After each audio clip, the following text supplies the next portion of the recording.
Good afternoon, everyone. First came 4 feet of snow. Last day of September, records broken. Montana, Alberta, 80 centimeters of snow. This is one of the strangest photos I've seen. The trees in the background still have leaves on them as he's buried in a blizzard. You thought the snows were limited to North America. Sweden records snow. Russia records snow. And since the beginning of month in summer, Italy, unusually deep snows, and the damage control machine is in play. The blizzard in the Rockies doesn't disprove climate change, but also looking at double rainbows in Poland, lenticular clouds in France, iridescence in Romania, and Italy keeping us warm with a beautiful display. And these historic storms are all about the bending jet streams. Nobody's talking about the wandering magnetic poles or the Grand Solar Minimum. Do you think it's connected? And how prepared are you for emergencies as you see the weather on our planet is starting to fall out? Adapt 2030 in My Patriot Supply, the 2-week grab-and-go food crate, or the 4-week food supply. The link's in the description box below, and it's another way to support the channel and get yourself ready for these changes.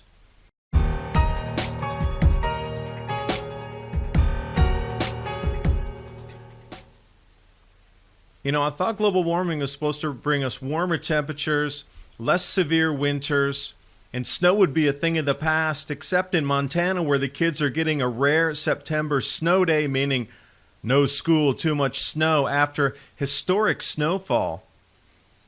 Now, for the mainstream media to use the word historic, it must be unprecedented, off the hook. So I thought, wow, that is a lot of snow, over 4 feet, East Glacier Park, Montana. Now, visually, this is an enormous amount of snow for just one single week after summer. How much snow do you ask? 52 inches, all the way down to 21 inches.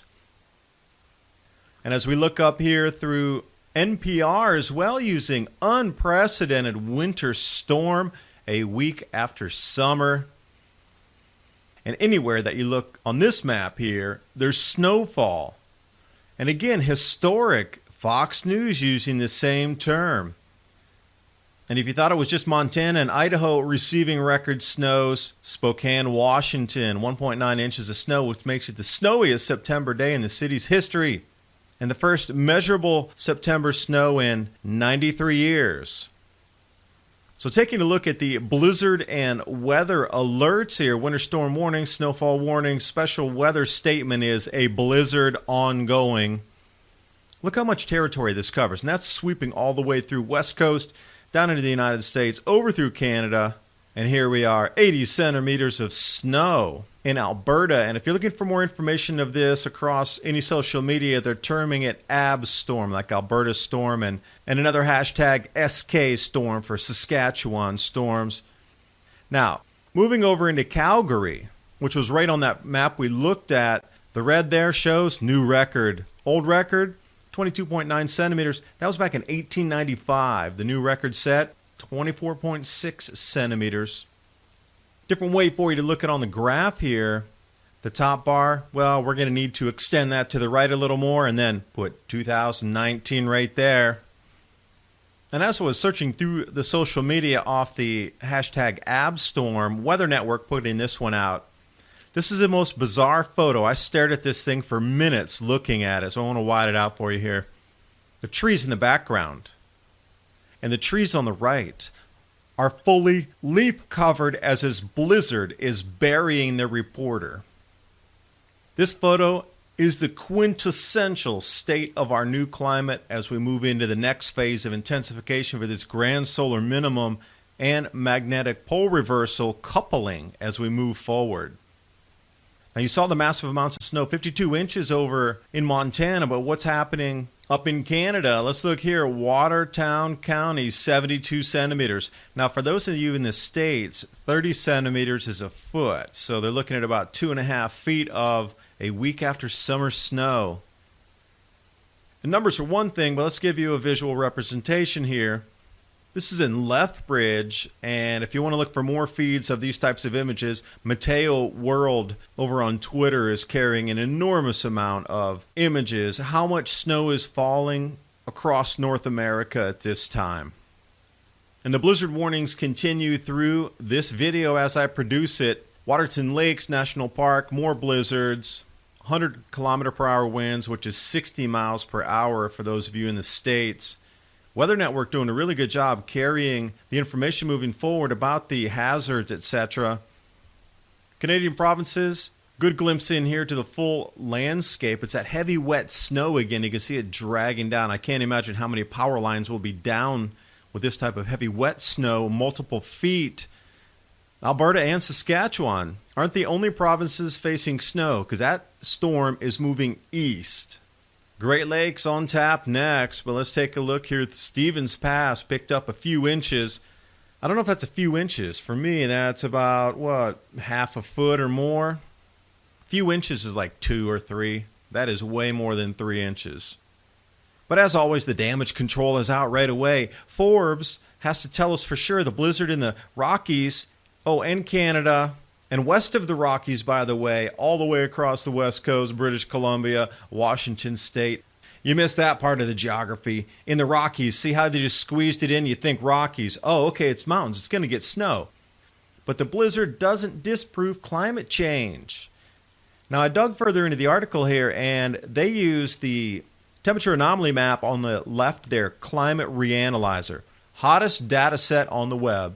If you want to prove a point, use Climate Reanalyzer. The coloration is very subtle, so they make the reds stand out more than the cool, and they run at least 1 degree hotter than any other data set on the web. So I pulled up the GFS model for the exact same day, exact same time on the right. I'll let your eyes decide how different they are and the way they color it, why the corporate media chooses Climate Reanalyzer for most of their global warming articles. And if you thought these record snows were limited just to Canada and the United States, it's also happening in Sweden. Same day, September 30th. And that'll be progressing over Finland over the next 24 hours. But then we move into Russia. The amount of snow coming down in Russia is unprecedented as well. If it's making Russian headlines in more than a dozen cities claiming record snowfall at this time, that is a wow moment for sure. I want to heat you up here a little bit, taking a look at Etna. I really like this long exposure in the evening so you can get the feel of the lava in there. Epic photo.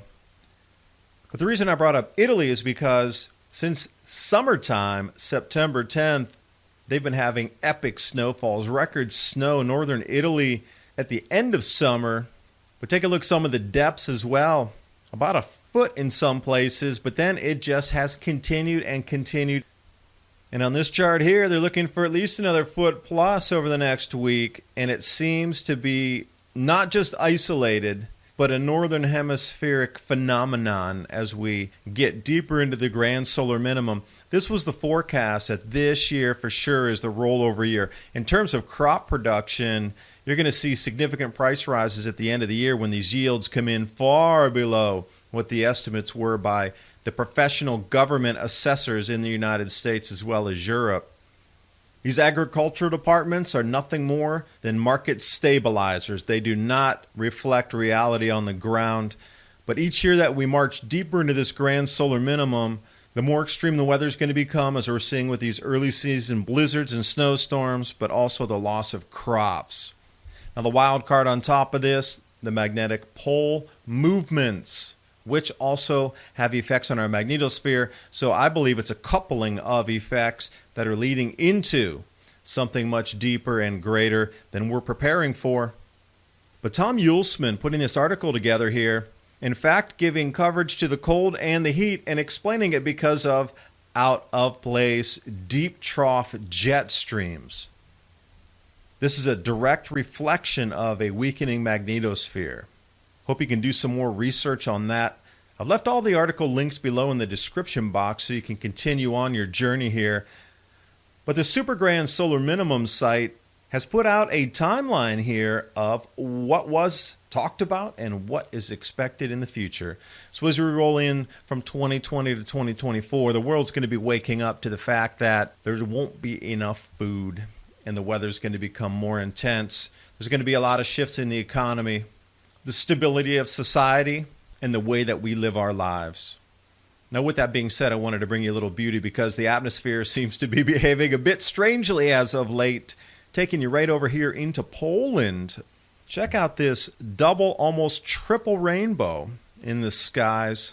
Nice pink color. Now, if you do see purples around the planet, this is the volcanic aerosols from these 5 stratospheric eruptions since the beginning of the year. People are starting to see a lot more purple skies, and the mainstream media is picking it up and explaining it as volcanic aerosols causing the purple skies that you're seeing. So if you do run into a purple sunset or see purple in the sky, that's because of volcanic effects, easily explained. And we jump over into France here. Check out this lenticular cloud. Great shot. Looks like a giant UFO hovering over the forest.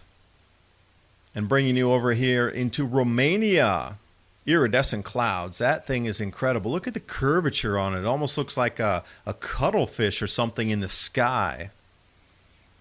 And my co-author Bill Porter and myself talk about this and much more in our new book, Climate Revolution. The timelines, the mechanisms for the changes, what you can expect in the changes, and how it's played out in the past, so we can get a glimpse into the future, so you have the best opportunity at knowing what's happening, so you can understand, prepare, adapt, and thrive. The link's in the description box below. I do thank you for watching the video. Hope you got something out of it. Game on. Grand Solar Minimum showing itself now. The mainstream media is going to have a very difficult time this winter explaining away these rare and strange phenomenon that are going to occur. And I will see you next video.